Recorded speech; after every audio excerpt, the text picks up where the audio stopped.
Normalement, tu dois démissionner après ça, non? Oui, c'est chiant. Je pense qu'il peut être un truc comme ça, tu démissionnes, tu dis bon allez, tu jettes l'éponge, tu dis terminé, c'est tout pour moi. Voilà, c'était Rima Abdul Malak, merci. Dans ce tourbillon médiatique qu'est en train de vivre Gérard Depardieu, ce dernier peut compter sur le soutien d'une ex-compagne, Carole Bouquet. C'est impensable que quelqu'un puisse se plaindre de viol de la part de Gérard, et je vous jure que c'est impensable. Encore une fois, je ne vais pas vous expliquer ma sexualité ou la sienne. Même si leur idylle n'a pas tenu la route, les deux comédiens se voient un profond respect. Raison pour laquelle Carole Bouquet a défendu bec et ongle l'immense acteur. Pour faire de l'humour, il soit capable de dire des conneries. Mais il ne l'a pas dit devant un enfant et une femme. Ça, c'est un montage de complément d'enquête qui est vraiment... Moi, je pensais que c'est une émission vachement bien. C'est une émission de merde. Une procédure disciplinaire engagée par la grande chancellerie de la Légion d'honneur à l'encontre de Gérard Depardieu. L'huissier a pu visionner les images brutes, c'est-à-dire les images sans montage, et il atteste qu'il s'agit bien d'une seule et même séquence.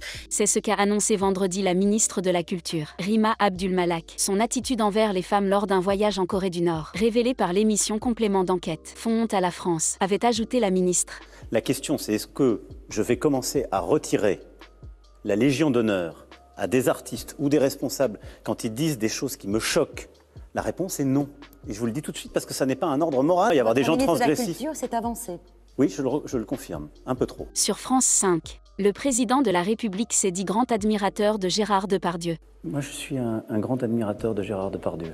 Les propos du chef de l'État ont fait réagir de nombreuses associations féministes et responsables politiques, alors que l'acteur, visé par 2 plaintes en France pour viol et agression sexuelle, est mis en examen dans l'un des 2 cas. Il réfute ces accusations. En plus, il a eu une formule. Nous sommes tous fiers de Gérard Depardieu. Non, quand, regardant une jeune fille faisant du cheval à peine âgée de 12 ans, il la sexualise. Non, nous ne sommes pas fiers. Il a fait de cette cause la grande affaire de son quinquennat, et voilà comment il traite la question de Gérard Depardieu. Invité de l'émission Touche pas à mon poste sur C8. L'ancien présentateur du plus grand cabaret du monde a donné son avis sur le dernier reportage concernant Gérard Depardieu et Cyril Hanouna, et déclare en avoir marre du tribunal médiatique. Bien sûr, j'ai regardé le tien, j'ai regardé celui de Gérard. Je me suis dit que bon, ça y est, c'est la chasse à l'homme blanc. Je sais pas quel va être le prochain. Qu'est-ce qu'ils vont faire? Bigard, Eichmann, je sais pas, moi. C'est moi, le tribunal médiatique m'emmerde vraiment, quoi. J'étais avec Harry Habitant récemment. Il m'a dit j'ai été innocenté. Qui le sait? D'un côté, la leader des députés insoumis. De l'autre, la vice-présidente de Reconquête. Comment avez-vous pu en arriver là? Comment le couple? Le face-à-face entre Mathilde Panot et Marion Maréchal était très tendu sur BFM TV. Je réponds en toute honnêteté, en toute franchise, en toute clarté, ni l'un ni l'autre. Les 2 femmes politiques, aux opinions diamétralement opposées, se sont livrées à une véritable joute verbale sur divers sujets, dont la sécurité et le racisme. Et d'ailleurs, vous êtes une hypocrite parce que votre alliée la plus proche, Madame Mélanie, non, c'est un qualificatif. Excusez-moi, vous pensez vraiment qu'aujourd'hui les Français considèrent qu'il y a moins d'insécurité qu'il y a 10 ans? Deux éléments. Vous vous réveillez, je suis navrée parce que tous les chiffres que je vous donne, ils viennent du ministère de l'Intérieur. Ça vient du centre. Mais écoutez-moi, sinon je peux pas parler. C'est quand même incroyable. Vous avez vraiment du mal avec la vérité. Son intervention était très attendue. Le président Emmanuel Macron a affirmé, mercredi 20 décembre, que la loi sur l'immigration adoptée la veille par le Parlement. C'est le fruit d'un compromis. Il fallait le faire, coûte que coûte. Je vais vous dire. Cette loi, je le disais, c'est pour moi le bouclier qui nous manquait. Représente une réponse aux problèmes qui nourrissent les ambitions du Rassemblement national. Emmanuel Macron dit c'est un bouclier. C'est un bouclier de Playmobil. L'adoption de ce projet de loi controversé sur l'immigration, voté par l'extrême droite qui revendique une victoire idéologique, a fracturé la majorité présidentielle. Emmanuel Macron, je le rappelle, a été élu face à l'extrême droite, qu'il était le barrage qui permettait de préserver les principes républicains. Et aujourd'hui, on se retrouve avec un gouvernement qui n'est plus en même temps de gauche et de droite, mais qui est en même temps de droite et d'extrême droite. L'ancien président de la République François Hollande juge que si Emmanuel Macron et son gouvernement n'ont pas pris les voies de l'extrême droite, ils ont pris ses idées. Si on commence à dire que quand des mots sont utilisés par le Rassemblement national, on n'a plus le droit de les utiliser sauf à devenir comme eux, on est chez les fous. Sur la loi immigration votée cette semaine, dans un entretien publié mercredi par Le Monde. Madame la Première ministre, mesurez bien votre responsabilité historique.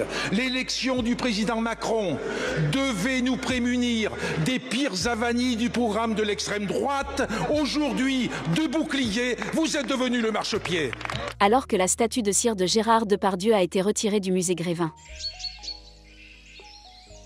Hanouna a décidé de revenir une nouvelle fois sur le complément d'enquête qui a mis à mal la réputation de l'acteur. Et je le dis et je le répète, Gérard est vraiment quelqu'un que j'aime énormément, il le sait. Autour de la table, Jacques Cardoz, ancien grand reporter de France, a exprimé avoir de gros doutes sur le montage de l'émission. Je crois que Gérard ne se rappelle pas l'avoir dit. Alors, non seulement Gérard ne se souvient pas de l'avoir dit, mais l'équipe de Yann Moix, il n'y avait pas que Yann Moix, ils se sont remémorés cette séquence et ils sont persuadés, alors pas à 100%, pour eux c'est à peu près certain qu'il s'exprimait à propos d'une femme de 36 ans. Sur le plateau de France 5, Emmanuel Macron a dénoncé une chasse à l'homme à l'encontre de Gérard Depardieu.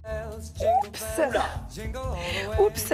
Après la diffusion du complément d'enquête consacré à l'acteur sur France 2, des propos qui ont suscité l'indignation d'élus ainsi que de militantes et de militants de la lutte contre les violences faites aux femmes. Et il a en face de lui une vidéo où Gérard Depardieu tient des propos pédocriminels, où il sexualise des très jeunes filles, des enfants, où il tient des propos d'un sexisme absolument crasse, et on nous dit si l'honneur de la France va encore être là. Lors d'un échange avec le média Politico, un proche de l'Élysée a commenté la récente déclaration d'Emmanuel Macron sur l'affaire Gérard Depardieu. Bonjour l'angoisse, c'est une bonne réponse, oui. Selon la source, Rima Abdul-Malak aurait été humiliée par le président. Macron a suggéré qu'elle devrait démissionner. La ministre de la Culture, Rima Abdul-Malak, le président de la République l'a ridiculisé hier. Hein, ça a été ça, normalement tu dois démissionner après ça. Oui, c'est oui, ça peut être un truc comme ça, tu démissionnes, tu dis bon allez, tu jettes l'éponge, tu dis terminé, c'est tout pour moi. Voilà, c'était Rima Abdul-Malak, merci. Dans l'émission de ce jeudi 21 décembre, Quotidien a fait ses adieux au réseau social X, anciennement Twitter. Boîte fréquentée par des ordures. Poubelle. C'est la poubelle. Dans un moment édito durant l'émission, Yann Barthès a justifié ce choix. On se pose la question depuis que le milliardaire d'extrême droite a pris les commandes, a-t-il souligné, avant d'effectuer ce qui semble être la suppression du compte en direct. Allez, hop, ça y est, c'est fini. Certainement une goutte d'eau, mais c'est symbolique pour nous. Mais voilà, il se passe rien, tout se passe bien. Donc à partir de maintenant, insultez-vous entre vous, mais sans nous. Sans les sacs à merde que nous sommes, sans les collabo-gauchias tailleurs de pipe qui puent la merde. Ciao Twitter. Le projet de loi immigration, adopté par le Sénat et l'Assemblée nationale mardi dernier, introduirait une forme de préférence nationale. Une théorie imaginée dans les années 1980 par un ancien membre du Front National. Peut-être que dans 10 ans ou dans 20 ans, je vous dis inimaginable, dans 10 ans ou dans 20 ans, il y aura à Paris, peut-être dans d'autres villes de France, j'en sais rien, mais à Paris où il y a n'importe quoi, à Paris, une avenue Jean-Marie Le Pen. L'allongement du délai pour toucher certaines prestations sociales, dont les APL, est souvent cité par les uns et les autres pour démontrer l'intégration de ce principe dans le texte voté. Donc cette loi ne servira à rien. Mais ça sert juste, c'est de la justice nationale. Je suis désolée, la préférence nationale, c'est de dire que, excusez-moi, une nation, le propre d'une nation, c'est de discriminer entre ses citoyens et les étrangers. Les enseignes de distribution alimentaire Auchan et les mousquetaires Intermarché sont entrés en négociation exclusive avec leurs concurrents en grande difficulté financière pour le rachat de la quasi-totalité du périmètre des hypermarchés et supermarchés du groupe Casino. Donc c'est un drame social, un drame humain et un drame économique voulu effectivement par les actionnaires du groupe, les dirigeants du groupe qui ont, je le dis souvent avec beaucoup d'humour, mais qui ont joué au poker menteur, mais pas dans le bon casino. Le tribunal administratif de Paris a dit non. Les ONG de l'affaire du siècle demandaient une astreinte financière de 1 milliard d'euros contre l'État français, qu'elles accusent d'inaction climatique. Mais le tribunal les a déboutés ce vendredi. On a le constat, on a la technologie, on a les courbes, on a la projection, on paie des scientifiques qui sont des gens incroyables, qui nous produisent une connaissance de plus en plus fine. Jamais démentis, on ne les écoute pas. Il faut qu'on se mette à poil, qu'on danse, qu'on se mette des plumes dans les dents.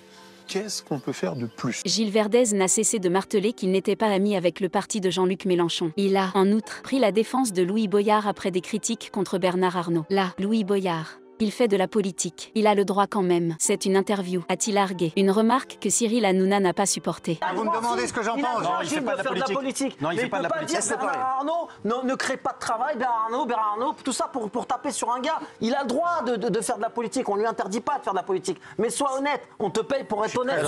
Non, pas toi. Mais Louis Boyard, sois honnête. Invité sur le plateau de Pascal Praud sur CNews, Julie Depardieu a pris la défense de son père Gérard Depardieu, après la diffusion d'un complément d'enquête. Elle a notamment assuré que l'acteur était victime d'une chasse à l'homme dégueulasse. Franchement, c'est une chasse à l'homme inédite. Il est radicalement exclu de cette société parce que il a la liberté de parler. J'ai vraiment été très surprise de la violence, du rejet de cet homme qu'on a idolâtré toute sa vie. Enfin,